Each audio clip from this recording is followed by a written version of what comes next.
नमस्कार, स्वागत है आपका GTV हिंदी न्यूज में और मैं हूं आपके साथ साक्षी। आइए करते हैं इस वक्त की ताजा खबरों की शुरुआत। बीजेपी ने लगातार चौथी बार दमन-दीव लोकसभा सीट से मौजूदा सांसद लालूभाई पटेल को मैदान में उतारा है। गौरतलब है कि इससे पहले लालूभाई पटेल दमन-दीव लोकसभा सीट पर जीत की हैट्रिक लगा चुके हैं और अब चौथी बार वह बीजेपी उम्मीदवार के तौर पर चुनावी रण में उतर रहे हैं। कोली समाज के बड़े मुखिया माने जाने वाले लालूभाई पटेल का इलाके की राजनीति पर एक छत्र राज है। साल 2009 में लालूभाई पहली बार दमन-दीव लोकसभा सीट से बीजेपी उम्मीदवार के तौर पर जीते और सांसद बने। फिर 2014 में भी बीजेपी ने उन्हें ही चुना और 2014 में भी उन्होंने जबरदस्त जीत हासिल की और 2019 में लगातार तीसरी बार उन्होंने बीजेपी उम्मीदवार के तौर पर चुनाव जीतकर हैट्रिक लगाई है और अब 2024 में भी वह लगातार चौथी बार बीजेपी के आधिकारिक उम्मीदवार के तौर पर चुनाव लड़ रहे हैं।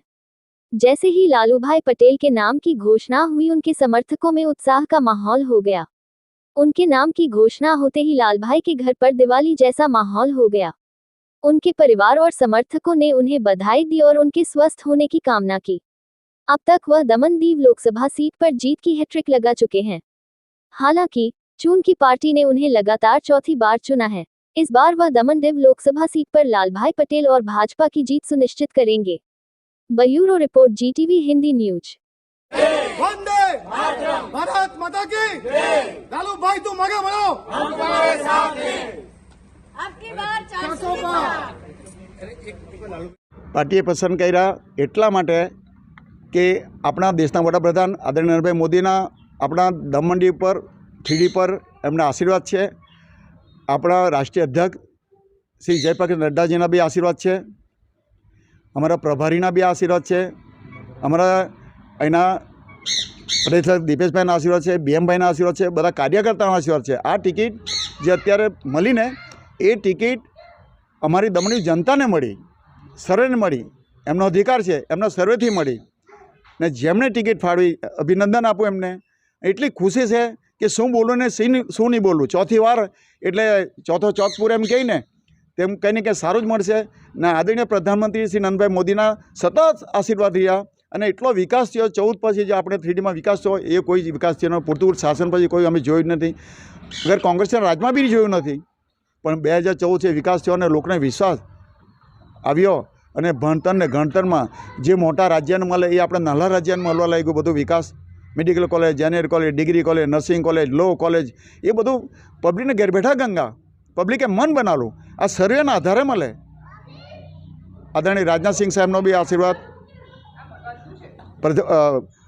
પુનિસ મોદીનો આશીર્વાદ, જેટલાના આશીર્વાદ લે એટલો છે। અમારા કાર્યકર્તા જે મંડળના અધ્યક્ષ કે જે બી અધ્યક્ષ અમારા એનો બધાના આશીર્વાદ મળ્યા, અમારા પરિવારના આશીર્વાદ મળ્યા, દરેક સમાજના આશીર્વાદ મળ્યા। અત્યારે દીવ ગયા હતા ત્યારે જ અમારા પરસોત્તમ રૂપાલાજી મંત્રી આવ્યા, મોટી સભા 12-15 હજાર લોકોની વચ્ચે સભા થઈ ને એમને ગિફ્ટ આપી મોટા મોટી અમે મોદી સાહેબે વેટ ડીઝલ વેટ માટે, ડ્રીઝિંગ માટે અને એવા રીતે આ કામો થયા ને લોકો મોદી સાહેબનું ડાયરેક્ટ છે 130 કરોડ જનતા સાથે ડાયરેક્ટ લાઈવ છે મોદી સાહેબ।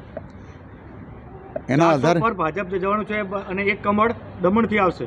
દમણથી પહેલું કમળ અમે શ્રી ગણેશકરને નરેન્દ્રભાઈના ખોડા મૂકી દઈશું, અમારી જનતા મૂકી દેશે। આ વખતે મતદારોનો મિજાજ કેવો રહે? મતદારોનો મિજાજ એકદમ પાવરફુલ, એકદમ ટનાટન।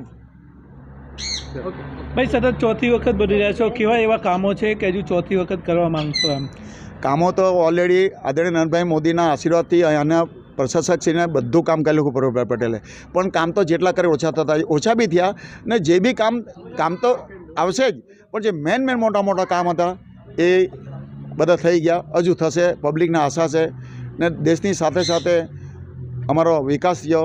ગેરંટી મોદીજી કી ગેરંટી, આ ગેરંટી વોટ મળવાનું છે। અત્યારે જે વોટ મળશે ગેરંટીના। देश दुनिया की तमाम खबरों के लिए देखते रहिए GTV हिंदी न्यूज और चैनल को लाइक करें, शेयर करें, सब्सक्राइब करें। Welcome to our YouTube channel. Don't forget to like, subscribe and share the videos.